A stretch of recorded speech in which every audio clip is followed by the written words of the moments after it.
Hello rail बंधुओं, नमस्कार। मैं सुरेश त्रिपाठी। आज कुछ थोड़ा लंबे अरसे के बाद आप सबसे मुखातिब हैं, मगर बात ये है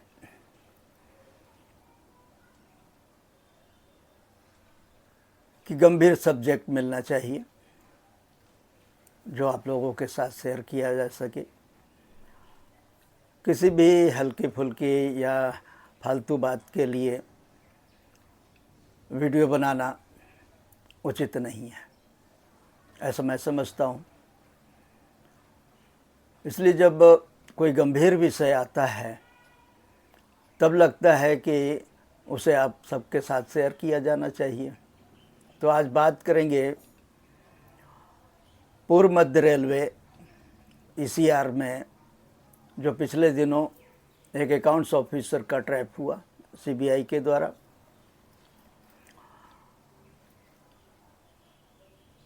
इससे एक बार फिर ये बात साबित होती है कि रेलवे विजिलेंस पूरी तरह नकारा साबित हो रहा है। वो नकारा क्यों साबित हो रहा है उसकी बात बाद में करते हैं। पहले इस केस की डिटेल थोड़ी शेयर करते हैं। बात यह है कि अभी एक एकदम यंग ऑफिसर 2010 बैच का, मुश्किल से 8-9-10 साल सर्विस हुई होगी, इस तरह के लालच में, स्वार्थ में क्यों पड़ रहा है? ये एक गंभीर सवाल है, विचारणीय सवाल है, जिसे हम सबको विचार करना चाहिए। इसका कारण यह है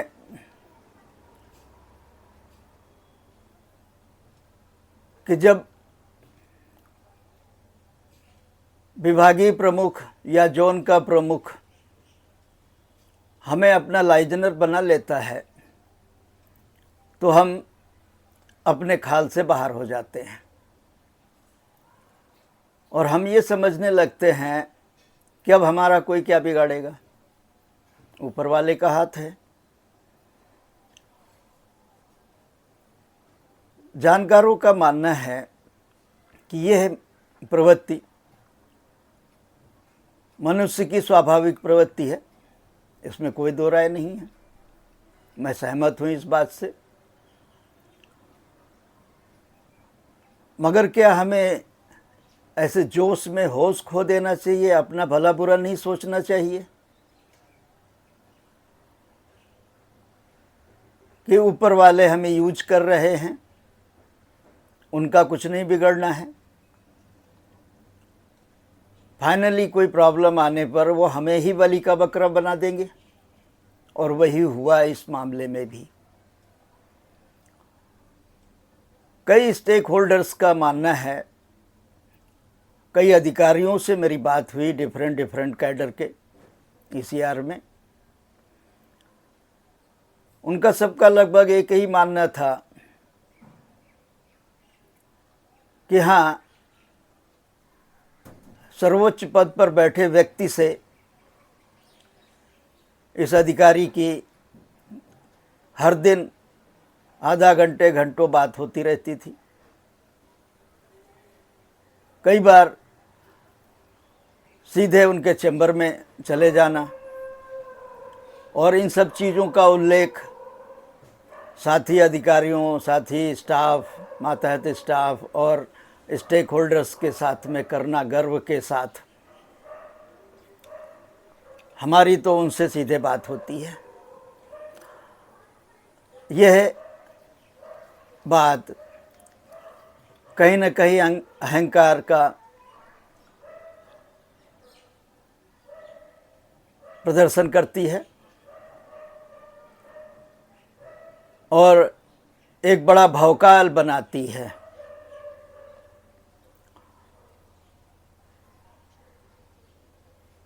जैसा हमने लिखा उसे आप पढ़िएगा रेलवे स्पर्श में। आज हमने एक्स पर भी इसका थ्रेड बनाया है, उसका पीडीएफ भी हमने बहुत सारे लोगों के साथ, अधिकारियों के साथ शेयर किया है।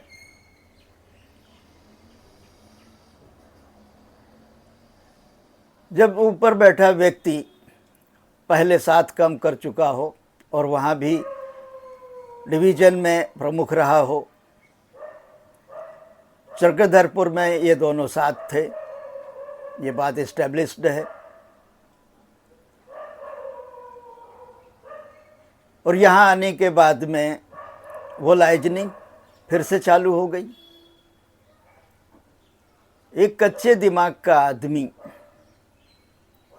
उसको जो पक्के दिमाग वाले हैं किस तरह यूज करते हैं, ये केस उसका भी एक बड़ा उदाहरण है।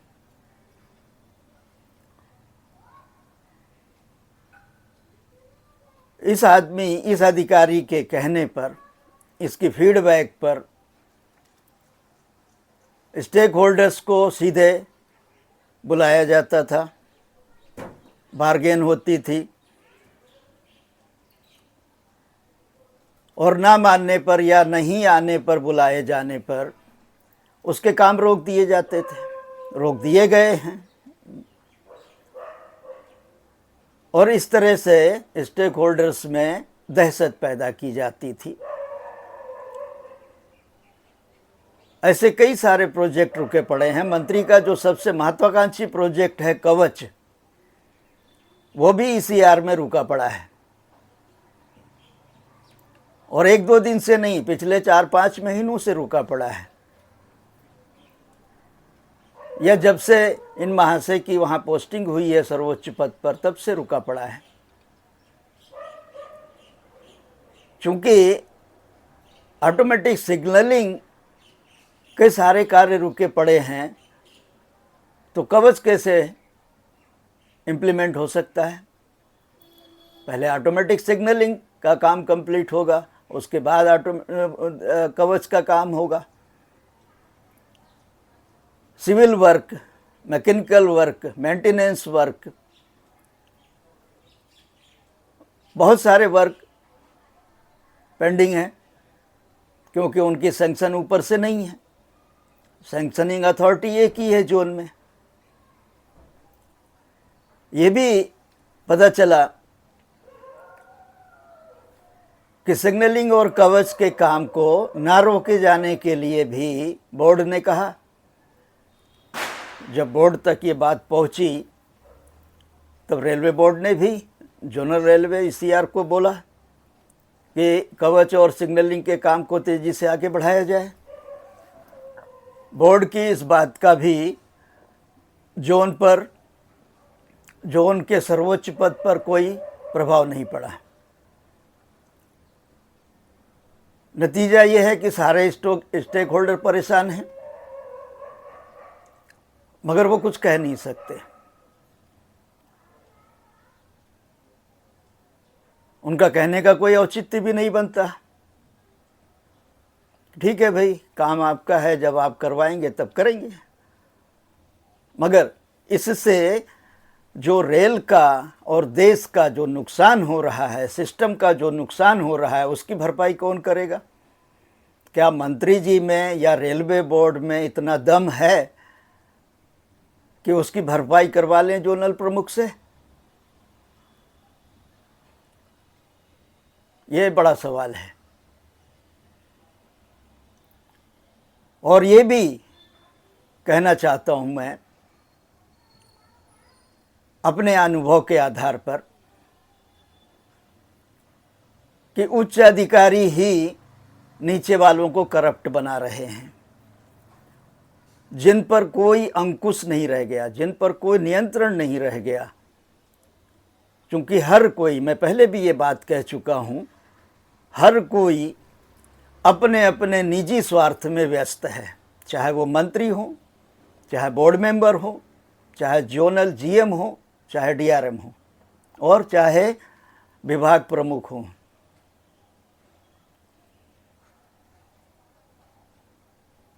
अब बात करते हैं विजिलेंस की। जोनल विजिलेंस में जो लोग, और यहाँ तक कि बोर्ड विजिलेंस में भी जो लोग नॉमिनेट होते हैं उनकी केवल रिकॉर्ड देखी जाती है, उनका व्यवहार नहीं देखा जाता, और वही कागज़ देख करके सीवीसी उनके नाम की संस्तुति कर देता है। सीवीसी के पास में तो जांच करने का कोई तरीका है नहीं। आप जो इन्फॉर्मेशन किसी व्यक्ति या किसी अधिकारी के प्रति प्रोवाइड करते हैं उसी के आधार पर वो सैंक्शन दे देते हैं। हालांकि वहाँ भी बहुत अच्छे और ईमानदार लोग नहीं बैठे हैं, बहुत शरीफ लोग नहीं बैठे हैं वहाँ भी, मगर कहीं ना कहीं किसी के ऊपर तो भरोसा करना है। तो कहने का तात्पर्य यह है कि जोनल विजिलेंस हो चाहे बोर्ड विजिलेंस हो,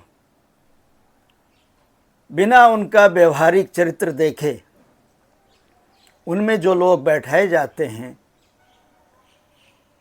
उनका कंसेप्ट क्लियर नहीं होता। एक तरफ उन्हें अनुभव नहीं होता फील्ड में काम करने का, दूसरी तरफ व्यवहारिक चरित्र उनका साफ सुथरा नहीं होता।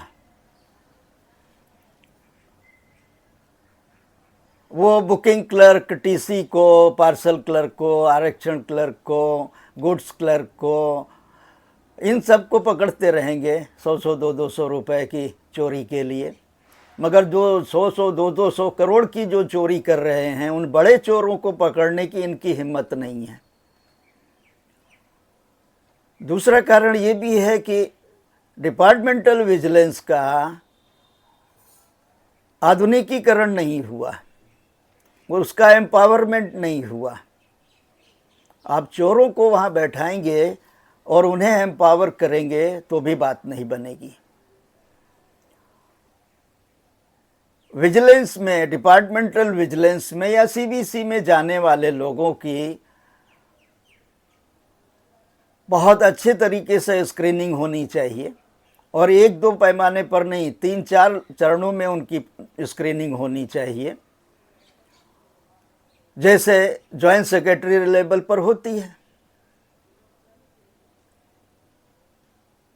क्योंकि ये व्यवस्था का आधार है। जांच एजेंसियों में अगर चोर लोग जाएंगे तो वो चोरों को प्रोटेक्ट करेंगे, उनको पकड़ेंगे नहीं। ये जो बेसिक सिद्धांत है उसका पालन डिपार्टमेंटल विजिलेंस में नहीं होता। वहाँ ऐसे लोगों को बैठा दिया जाता है जिनको फील्ड का नॉलेज नहीं है, जिन्होंने टेंडरिंग सिस्टम कभी हैंडल नहीं किया होता है, जिन्हें रूल्स रेगुलेशन का नॉलेज नहीं होता है, जिन्हें निर्णय लेने के उद्देश्य का संज्ञान नहीं होता कि कोई निर्णय विशेष किन परिस्थितियों में लिया गया, किस उद्देश्य से लिया गया, इसकी समझ रखने के बजाय केवल सामने वाले को उन्हें अटकाना है क्योंकि वो उनके या उनके बाप के, बास के प्रमोशन में आड़े आ रहा होगा, तो उसको इस तरह से अटकाना है, लटका देना है। भले ही उसका निर्णय लेने का उद्देश्य बहुत साफ सुथरा रहा हो, सिस्टम के हित में रहा हो, उसके बावजूद उसे विजिलेंस में अटका देंगे, 4-5 साल अटक जाएगा, एग्रीड लिस्ट में रहेगा, अगले प्रमोशन हेल्ड अप हो जाएंगे और सामने वाले से पिछड़ जाएगा और उसका उद्देश्य पूरा हो जाएगा। ऐसे जो इंटेंशनल चोर हैं, ऐसे लोगों को विजिलेंस में बैठाने का नतीजा पूरा सिस्टम भुगत रहा है। और जब तक इस मर्म पर ध्यान नहीं दिया जाएगा, सरकार द्वारा, मंत्री द्वारा, सीवीसी द्वारा, अन्य जांच एजेंसियों द्वारा, तब तक बात नहीं बनेगी। यहाँ उदाहरण है, सीबीआई अपने ही लोगों को ट्रैप करती है, किया है, मगर आज तक कभी सुना कि किसी विजिलेंस इंस्पेक्टर को, किसी सीवीओ को, किसी डिप्टी सीवीओ को विजिलेंस ने ट्रैप किया हो, पकड़ा हो, उसके खिलाफ ये पैसा दे करके पकड़वाया हो। ऐसा नहीं हुआ, क्योंकि हमाम में सब नंगे हैं और उसका नतीजा भुगतना पड़ रहा है पूरे सिस्टम को।